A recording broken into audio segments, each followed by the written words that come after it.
দর্শক আসসালামু আলাইকুম রহমতুল্লাহি বারাকাতুহু। প্রিয় দর্শক, আমি আজকে একটা কাকরোলের জমিতে আসছি।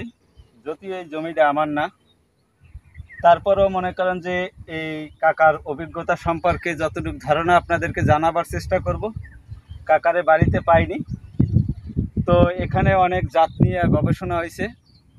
তো এর ভিতরে কাকরোলের একটা প্রজেক্টে আমি আসছি।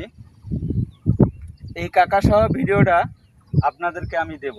প্রিয় দর্শক, আমি যদি একটু খালি আপনাদেরকে দেখাই নিচ থেকে, একটু যদি দেখেন আমার এই হাতের দিকে, একটু দেখেন, একটু পাশ দিয়ে হাইটে হাইটে দেখাও। দেখেন আমি যত দূরে যাচ্ছি অত দূরে এখানের যে কী অবস্থা যদি একটু আপনাদেরকে দেখাই। প্রিয় দর্শক, আমি যে কথাটা বলি একটু মনোযোগ সহকারে শুনবেন। আমার জানেন যে লতি কচু নিয়ে আমার ভিডিও আছে এবং কচুর জাত যত আছে সেগুলো নিয়ে ভিডিও আছে। আপনার গাড়ি কচু থেকে সব জাতেরই ভিডিও আমি আপনাদেরকে দিচ্ছি। তো প্রিয় দর্শক, এই যে জমিটা, কাকরোলের জমিটা যে বর্তমানে আমি যেখানে আছি, এই কাকরোল সম্বন্ধে একটু ধারণা আপনাদেরকে দেওয়ার চেষ্টা করি। আমি এই ধারণাগুলো দেওয়ার এক নম্বর উদ্দেশ্য হলে কি ভাই, আমার ব্যবসার দরকার নাই। আমি চাচ্ছি যে ভালো একটা জাত মানুষ নিয়ে রোপণ করুক, সঠিক সময় রোপণ করুক, সঠিক সময় রোপণ করে সঠিক দামটা কৃষক যেন পায়। এবং আমি কোনো প্রতারণা, আপনি এই মোতাগুলো নেন সেটা বড় কথা না, না নেন সেটাও বড় কথা না। আমি সত্য কথাগুলো তুলে ধরবো। প্রিয় দর্শক, আমার সামনে যে জাতটা দেখেন, এখানে যে যে কেবল বের হয়েছে দেখেন ফুলগুলা, এটা তোলা দেওয়া হয়েছে। দেখেন এই ফুলগুলো এখনও ওই পাতার ভিতরে আছে।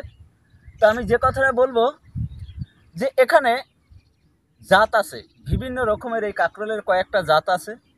তো আমি যে জাতটার সামনে বসে আছি এবং যে কাকরোলের জমিটায় বসে আছি সেটার সম্বন্ধে একটু ধারণা দেব।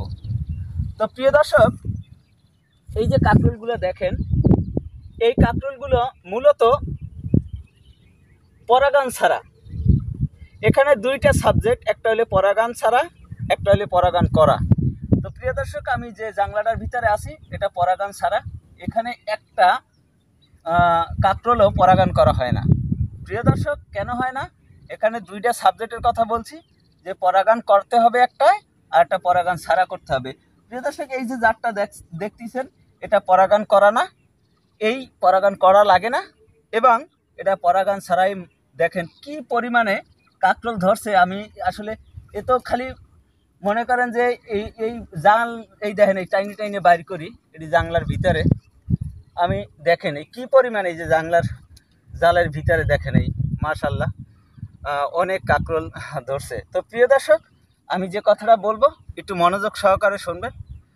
ভাই, আপনার প্রথম জমি নির্বাচন করতে হবে ভালো, যেখানে পানি বাঁচবে না। এই কাকরোলের জমিতে পানি বাজানো যাবে না, এবং কি এই কাকরোলের জমি বেলে দোআঁশ মাটি থাকতে হবে, এবং এঁটেল মাটিতেও হবে। সেক্ষেত্রে আপনার মাটিতে কোনো প্রকারেই পানি বাজানো যাবে না। তো আসলে আমি একজন কৃষক হিসাবে আপনাদেরকে সাজেস্ট করব, ভাই আমার এই মোতাগুলা বিক্রি করা বড় আশা না, এবং ভালো একটা ডিসিশন দেওয়া আপনাদের মূলত আমি সেই ডিসিশনগুলো দেওয়ার চেষ্টা করব। আমি জানি না এই কাকরোলের মোতাগুলো আপনাদেরকে দিতে পারবো কি না, কারণ আপনারা জানেন আমার ভিডিওটা আল্লাহর রহমতে মোটামুটি ভালো র্যাঙ্কিং করে। তবে আমি আশাবাদী আপনাদেরকে ভালো একটা জাত নিয়ে সবসময় ভালো একটা জাত দেওয়ার চেষ্টা করি, ভালো একটা জাত আপনাদেরকে বলার চেষ্টা করি। তো প্রিয়